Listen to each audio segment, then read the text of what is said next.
right, we are live right now with the Payneless Wholesaling podcast, where we try to make wholesaling real estate and just doing real estate transactions painless in general, because we all know doing real estate can be painful if you don't know what you're doing. Am I right, Gabe? You are right, sir. It can be. It can be. So, Gabe, we have Gabe right here, Gabe Petersen. He is an operator of self-storage facilities. He's been doing pretty much everything in real estate. So I got him on here. We're going to talk to him about his podcast, about what he's been doing, how he can provide value to Investor Thrive Nation. And I'm glad to have you on here, man. How's it going? Right on, Nathan. Yeah, thanks for having me on. I'm excited. Oh yeah, let's go right into it. So you told me you're from Seattle. We've never met, but that's one of the things I love about having a podcast is, you can meet awesome people. So tell me, Seattle, I've been seeing the freezing rain. Is that affected you? Dude, yeah, that is Tell me about it's it. kind of funny because Seattle, we never get freezing rain. I didn't even know what it was until, somebody talked about it. And then it happened and our entire city shut down. It was like we did not know how to handle it. People were like sliding around, cars were crashing. I think we went pretty viral on TikTok because of all the just the craziness that was going on. So yeah, it was fun. I had one of my rentals, the sewer froze and broke, and that was our only big issue. Other than that, it was just good time. Tell me how do you handle that? Like, do you go outside with like certain type of shoes on, or like, how did you get around? I just stayed inside. It only lasted for like a day, but maybe 2 days. But yeah, you can get cleats, just things that slip on the bottom of your foot. Usually, like I said, I think this is the second time this has happened in my life. I've been here, 36 years, and so it doesn't happen often. And so you don't really need to have stuff to prepare for it. But yeah, they sell cleats. You can just get online. Yeah, by the time that got shipped by Amazon, it was too late. You weren't able to get them. Same day shipping doesn't work that day. Were you born and raised in that area, like in Seattle? Mm-hmm. Okay. Yeah, I was. I was born in Renton. I grew up in Enumclaw, just a bunch of small towns they're not small, but areas in this place, and went to college at UW up in Seattle, and so I'm born and raised Seattleite. You have you been to Vancouver in Canada up north? Oh yeah. How awesome is that place? That place is it's sweet. Cool. I like Victoria more. Victoria's just right across the Not that island? The island there? Yeah, it's on the island, on Vancouver Island. It's really nice over there, but both of the cities are great. Yeah, me and my wife went there and we were driving around, and there's like a waterfall on that like scenic drive. There was like a waterfall every 5 minutes. That was amazing. Yeah, it's really pretty up there. For sure. Well, let's get right into it. Let's talk about what you got going with real estate. You want to kind of give people a little bit of an intro, 30-second intro to who you are and what you've been up to? Yeah, for sure. So Gabe Petersen, I have a podcast called the Real Estate Investing Club. And on the real estate side, I do self-storage, and I own a couple mobile home RV parks. But since, I got started in 2014, I was flipping houses, doing wholesales. I went through single family, and then in 2018, I switched over to commercial, bought a few mobile home RV parks. Didn't really like owning those too much. We haven't sold them. They're still in the portfolio, but I decided to look around and figure out what I really wanted to focus on. I had a few asset classes that I was considering, and eventually I landed on self-storage. And so we got into that about a year ago, a little more than a year ago. And since then we've bought 6 self-storage facilities and just keep going. Wow. Tell me why you didn't like owning the mobile home parks. I've heard that's pretty lucrative. Yeah, they are. And it's not a bad asset class for sure. Those were great deals. They have great cash on cash, but I've decided I just don't like owning things that people live in. I've had, small multifamily, like triplexes, quads, stuff like that. I just never really liked owning those type of asset classes. Nothing against, obviously they're great investments. They're definitely needed in society. It's just not my cup of tea. I kind of like the more business oriented assets. Yeah. Before I got into self-storage, I considered industrial and retail. I still want to do those at some point, but you really got to focus in. On my podcast, we always say, just focus in on one asset, go for that for a bit, and then you can change. Of course. So that's what I'm doing here with self-storage. Do you feel like it's less like it's more risky when there's people that live inside versus because I've never owned a self-storage, so I don't know the risk that's involved, compared to like someone destroying your place. Risk in terms of vandalism?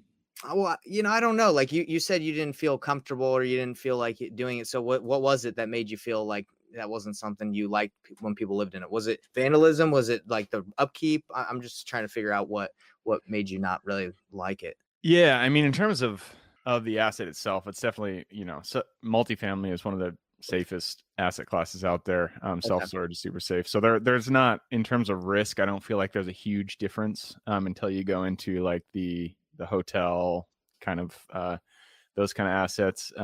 I think it really came down to, so we were self-managing, not really self-managing. We had property managers on site, but we weren't using third party. Mhm. We had a hard time finding good third party property managers. Mm, And so it just meant that we dealt a lot with like evictions and right. tenant complaints and that kind of stuff. Evictions are necessary. It's part of running the business, but it's not something that I enjoyed. You still have to evict people in self-storage, but they don't live on your property. And so I don't care as much. And not that it's definitely a Of serious course. thing. I do care, but it's just, it kind of pulled on my heartstrings a little to have to evict Yeah, somebody that was you almost living have at the to become property.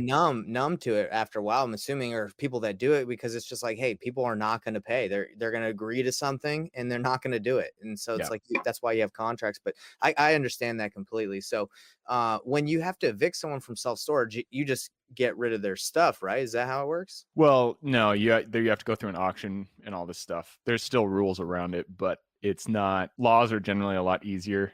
So, if they don't pay, then we can start that auction, right?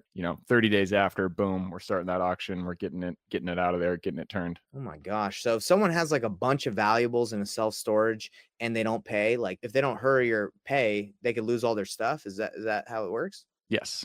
Oh my gosh, that sucks.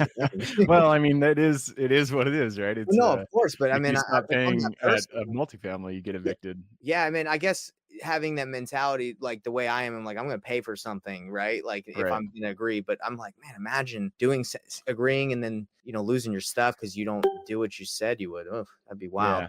But But yeah, there's also, I mean, there's many measures to get in communication with the person who should be paying oh, of their course, rent. And so, we're sending them texts, we're sending them certified mail, we're doing all these things to make sure they have the opportunity to pay and get the stuff from their unit. Obviously, eviction is the last straw that we oh, even want to do because we of don't want course. to have to go through that entire process, lose that rent, all this stuff. So Yeah, eviction's the least lowest priorities on everybody's plate, but it is a thing that happens, and in the self storage world, it's just a lot of course. easier. Do you have to pay to get do the eviction process, like to start the process, or? Yeah, I mean, there's nominal fees. Like auction, there's an auction site that you can list stuff on. The biggest cost is lost revenue from that unit not being rented, and then also dump fees. So if it eventually there's stuff left in the unit, then it has to be dumped, and that kind of adds up after a while. Have you ever gotten anything really cool from an auction where you're like, oh, No, people don't leave good things. That's the thing. People think, you see storage wars and like yeah, this guy gets a motorcycle or something like that. That never happens. they just leave like a bunch of People just books leave and crap. garbage, yeah. And that's one of the most annoying things about owning self-storage is people will rent a unit because it's cheaper to fill a 10 by 20 and just fill it with garbage and not pay than it is to take it to the dump. And so people Oh will, and I no. don't know how to get around that. If anybody listening is in self-storage and you figured out a good solution, let us know because that is Man, definitely kind of an annoying thing to deal with. wow, that's crazy. So when you say it's cheaper to do that, like what does a self storage usually cost? I have no idea about anything about self storage. I mean, it varies widely based on the metro you're in. So if Hmm. you rent a unit down in Seattle, it's a lot cheap or a lot more expensive than somewhere out rural. Right. But so I mean, I'll just pull one of ours. Indiana, we own a Indianapolis. We have a self storage in Indianapolis. The 10 by 20 at Indian that storage is 169 per month. Hmm. The 5 by 10 I think is 59 if I remember right. So It's 5 feet by 10 feet. Is that what it is? yeah. So the other one's pretty big then. Yeah. Yeah.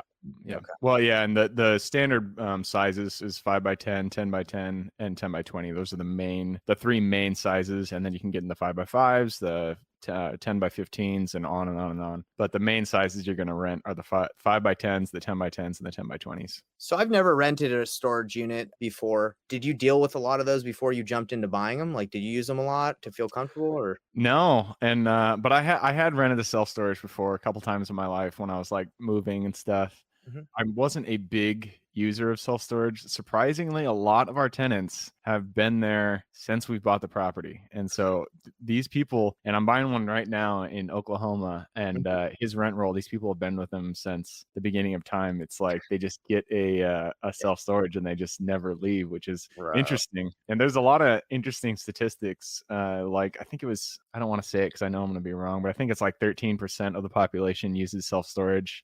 Wow. And then it was like 64 something like that percent of people who use self-storage are women. Dang. So I don't know, there's some interesting stuff out there. Yeah, that is When you interesting. have self-storage, you really have to have it, be nice. It has to look nice. It has to feel safe. Yeah, safe state for sure. I'm sure people at night, like, they go there. I mean, can you go anytime you want to self-storage, or is it, like, work or specific hours? Yeah, we have hours at a few of our facilities, a few of them don't. Okay. But I mean, we don't turn off our codes, and so technically you can go there whenever you want. Gotcha. Because I feel like the only reason I would feel unsafe is if I went at night, it's, like, nice and dark in an alley and, someone might come pop out, but I don't know. I don't really Yeah. hang out at self-storages, so I don't know how it goes over there. So tell me, out of the asset classes you were looking at, you did mobile homes. Now you're in self storage. What other ones were you consider? I know you said industrial. Is there anything else that you're looking at that you're like, you're still interested in? Yeah, industrial and retail, like strip center retail. I was interested in both of them. Like industrial is basically a big self-storage unit, and it's Right. the good thing about industrial is you can get into the triple net territory, which Mhm. is really appealing to me. You can have kind of mixed use industrial where you have retail on the front and then warehouses in the back. There's flex. There's just a bunch of different things out there. And if yeah, it looks like something, with the self-storage, this facility I'm buying right now is 550 units. That's 550 tenants that you could potentially be dealing with. But you can get an equivalent that is, it's 80,000 square feet. You Yeah, can get an 80,000 square foot industrial property that has two tenants, one tenant, that which sounds could appealing. be pretty good. Yeah. That sounds better. Yeah. Wow. But there's downsides there too. So everything has pluses and minuses. Retail, actually, I was really interested in just because I kind of like I flipped a few houses and I liked coming up with the plan, with the design, all that stuff. I like that aspect of it. And so it'd be fun to find a more dilapidated strip center retail and fix it up, Yeah. rent it out, that kind of stuff. Well, going back to the storage facilities, have you had to go in there and like really update some to get the rents up or the values up, or do you just go in there and like how does that work? Yeah, a lot. I mean, if you get lucky, the easiest value add is when they don't have marketing. And so if they don't have a website, they're not online, they don't have a CRM system that is automatic, that connects to their gate and that kind of stuff. Those are the easy value adds. Outside of that, it's really taking the footprint of the property and using it to the best of its ability. So if you have acreage that there's additional space out there, you could do outdoor storage like RVs. You can Mm, build out more units, that kind of stuff. In terms of fixing the property, generally, there's not much that you need to do. I like to put a new coat of paint on the property just to make it look a little nicer. yeah. And then any doors, you might have some hasps that are broken, some doors that need fixing, that kind of stuff. Where have you won like really big so far? Like, has it been in adding outdoor like storage? Has it been in yeah, like where has you seen like a giant value add that you've already done from a deal you've done? I mean, the biggest ones have been I've bought from sellers who just stopped caring about their facility and they were not marketing, they were doing nothing. They were, they were doing their books in Excel or just on a piece of paper. And so Yeah. they just weren't giving the facility the attention needed. And then I came in there, I cleaned up the facility, I added the website, put it on Google, did all the marketing stuff, filled it up. So I'll buy it at like 30% occupancy, and then I'll fill it up within, I guess I've only owned any of them for a year now, but Mhm. we're up to 86% on one of them, and then Yes. 80% on another. Wow. And I bought those both at like 20 something percent. Oh my gosh, dude. That sounds amazing. So how are Yeah, but those are like okay. very, That's a you dime a don't dozen. find them very often. I'm assuming most of the people that own storage units facilities like are savvy investors, right? No, actually, Yeah, a of lot of course. them, there's a lot of mom and pops out there, Yeah. and the bigger ones. So if you get over like 40,000 square feet, those are being bought up by sophisticated investors. And so a lot of times those people are going to be pretty sophisticated. But if you go, on the smaller end, under 30,000 square feet, there's a lot of mom and pops out there, somebody who just, they're into real estate. They had a blank piece of, a vacant land, and they're like, Right. what am I going to do with this? Their real estate seems to be taking off. I'll build a self storage. Seems to be taking off. So I'll build a self storage facility here. Nice. Um, Have you seen that people that like get self storage, if they'd rather go with like a brand name versus like a mom and pop, like random brand? Yeah. I mean, brand is big in any business, even in self storage. And so if you have a good brand, then that'll help you a lot. The way to compete with that is buy right and then undercut them on price. Mhm. That we don't have a brand, and I was buying for smaller facilities. And so when I underwrote the deal, I took market rents, and then I said, I'm going to get less than that. I'm going to do 20% less than that. And that's going to be what I'm underwriting this deal for. And Oh, so if I have cheaper rates than everybody around me, even if you have a good brand, people, cost is a big consideration in self storage. wow, that's so cool. This is very interesting to me because I don't know anything about this space, but it sounds really cool. Do you find that you get better deals outside of major metros, like on the outskirts, or can you find great deals within major metros as well? Yeah, I mean, I found a really good deal just down in Indianapolis, downtown Indianapolis. I found a good one in downtown Lubbock. But it's just like anything else on the outskirts. You're going to find better deals, but then there's also more risk because Of there's course. not the population is smaller. You don't know how you're going to fill it up, all that kind of stuff. Gotcha. So it's just like anything else. Downtown's always going to be more expensive than the outskirts. What do the sellers usually want? Do they want like cash? Do they want financing? Are they willing to sell it on terms? What are you usually able to structure to get the deals done? So far, every single one of the facilities I've bought, I've been able to negotiate seller financing. A lot of sellers want cash, but if you can really show them the benefit of seller financing, Of course. then a lot of times you can get them to say yes. And I generally, I will offer less for cash than I will for seller financing, and I'll really try to make seller financing appealing. And that's kind of how I get it to go. Are you able to get in with nothing down? Do you have to bring in quite a bit? How does that usually work when you offer on terms? I have not got to a point where I've gotten a deal for nothing down. It's so hard to I've find. gotten a few for 10% down, and that's kind of the lowest I've seen. Yeah, because you could probably just pitch it to them, and be like, "Look, I can go get a regular." I'm assuming you get a regular. What kind of loan would you get from a bank on this? Like a Yeah, I mean, you can do conventional. SBA actually offers loans for self storage. I haven't done an SBA loan. I've heard it's kind of a headache, but they are there. Yeah. So you could say to them like, I can just go get a loan. They're usually going to make me bring 10 or 15 down, or I could give you it, the 10 down. Is that kind of how it goes? Like, hey, I mean, you're going to make money instead of me giving to someone else. Yeah, I usually try to talk up what they'll be getting in the long term, like the monthly payments, the interest, all that kind of stuff. And a lot of these sellers are older, and so if they're really old, they don't want the seller, the long term payments, because Yeah. it's not going to be beneficial to them. But Right. if they're in their 60s, they kind of see it as, okay, this can be a retirement. Like, now I'm going to be getting $2,000, $5,000 a month for 10 years, something like that. And so it can really be viewed from their point as a kind of a cushion in their retirement. What do you usually try to get on terms like of length of time with the sellers? So the minimum I ask for is usually 5 years, because that is kind of what I do my underwriting for the turn. But I mean, I love it if it goes. The one we finished in Indiana, it was a great seller financing. So we gave him more than market value for the property. Well, not much more, but a little Yeah. bit more than you generally be paying on a per square foot basis. But we got interest only financing. We only had to pay 10% down, and he gave us 20 years on the note. And so we don't have to, I mean, it just made it very appealing, especially because the footprint of the property is only half built out. Not And there's already permitting and designs for the additional half. And so this it was at 90 something percent occupancy with that, half of it built out. And so now we can go out, we can build out the additional, and yeah, benefit from it that way.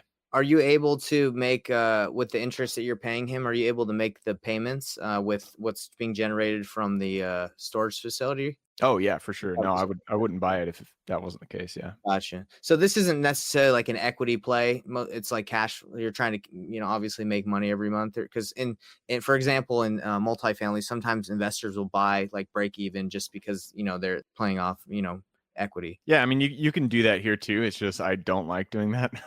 Not a good I idea. want cash flow. I don't want the risk of it failing, and so I want the cash flow. Okay, well, hey, that is amazing stuff. And honestly, like it sounds is it easy to get into, like find those sellers that, or is it just kind of like anything else? You just got to go until you find the right opportunity. Yeah, it's just like everything else. Just gotta do off market lead gen and just keep hitting it until you get something. So if someone's watching this and they say, look, I've been wholesaling sucks. I'm tired of talking to sellers that want too much. How would they get started with you? How would they get started in general? What do you got for them? Yeah, I mean, I have a lot of resources on our website, therealestateinvestingclub.com. We built out a off-market lead gen for commercial real estate kind of course there that you can check out. On what is it called again? Go ahead. The Okay. realestateinvestingclub.com. Real estate And that's the podcast too, so you can check us out there. If you Good guys want to name. get started in, what was that? That's a good name. You got a good name on that one. Thanks. Yeah, if you want to get started in self-storage, I would say, yeah, I mean, you just got to find a deal, really. It's just like you got to start marketing off market. So get yourself a list, go on Crexy, go on CoStar, anything like that. Choose a metro, get the facilities in that area, skip trace them, and then just start sending mailers, doing text, just calling these people, figuring out who's willing to sell, and eventually you'll find something. Yeah, that's amazing. So I have, if you can see my background, it's called the Cash Buyers Club Mentorship. So what I teach people to do is reverse wholesale, which is basically just find your buyer first and then find a deal for them, right? So essentially, like if someone wanted to work with you, could they go to you and just say, hey, man, give me a list. I'll call it. And if I find any motivated sellers, I'll link them up with you and then pay me a fee. Would you do that with some people in my group? Yeah, for sure. If you guys, I mean, self-storage, obviously I'm not interested in single family, but if No, of anybody course, wants yeah. to, What I'm referring to is like if you provided a list or you said, hey, call this list, I'm not going to provide for you, but skip trace this. And, if you find anyone in this area, I'll buy it. yeah, absolutely. I will always buy, and I pay. I don't care about the fee. If it's a good deal, I'll pay it. Yeah, because that's essentially like with people that are new. I think wholesaling is taught traditionally wrong, because what most people do is they just go and try and find deals, and then they have no idea what they're doing because they don't know what the criteria is. They lock it up, and then they try to find a buyer, and then they find out that they have a house that nobody wants most of the time, or they have it at the wrong price. So I teach people, like I told you, find your buyer, find Gabe, say, hey, Gabe, where do I need to go to find these storage facilities? Let me call them. I'll bring you anybody that's hot, or I'll bring you someone that I tied up. And I'm sure if someone brought you a motivated seller, you'd be down to cut them in, even if they didn't have it locked up, right? Oh yeah, for sure. I mean, I'm all about being creative when it comes to deals, and so if anybody wants to call, wants to find deals for me, I got tons of data. I'd be more than willing to share that, and so yeah, definitely. I think that's a good idea. Yeah, maybe me and you can collaborate a little bit more on the side, because I believe that what I try to do, Gabe, is I want my club. I call it the Cash Buyers Club because it's like, hey, get the cash buyers, let's go. And I actually give cash buyers list away to my people so they don't have to like go too far. And so my goal is like, hey, let's get people, let's teach them to network and then go find deals. And I think my club is like the first stop in the journey to start investing. I think wholesaling is where people usually go because it requires no money. But as they go out, they can go into subject to, novations, they can go to self-storage, any asset class, but it all starts here, in my opinion. And I think if we collaborate, maybe you could help out some people in our group that might be interested in self-storage. They could call some leads for you. Yeah, who knows? Yeah, for sure. Sounds great. Cool, man. Well, is there anything else that you'd like to tell our group? Any nuggets you'd like to drop to help our viewers out? Yeah, I mean, the advice I always give people is it will take longer than you think and it'll be harder than you think, but it's all worth it. So once you get started, just keep going. It'll be hard days, but if you just keep pushing through, eventually you're going to get to where you want to be. Well, it's good to know that it's hard everywhere. Yeah. Because I think a lot of people jump from different places, right, in real estate, because they think it's probably going to be a little bit easier. I have heard land is a little easier. Yeah. But no, I'm just kidding. It all takes a learning curve, and it all takes effort, right? So that's really cool to hear your experience. And I'm glad I had you on here. And everybody, one more time, drop that website so people can go to your website. What is it? Yep. It's the real estate investing with an ing club.com. There you go. go, bro. I mean, hey, that's close. I got the club. You got the club. We got the Costco. We're doing it all. We each got the Costco sweatshirts on today. We were hiding this from you guys the whole time, but we can't hide it anymore. We love Costco. All right, man. I appreciate it. And yeah, please, after this podcast is over, I'll share you the link, and we'll catch you later, brother. All right. Sounds good. Thanks, Nathan. Yeah, anytime.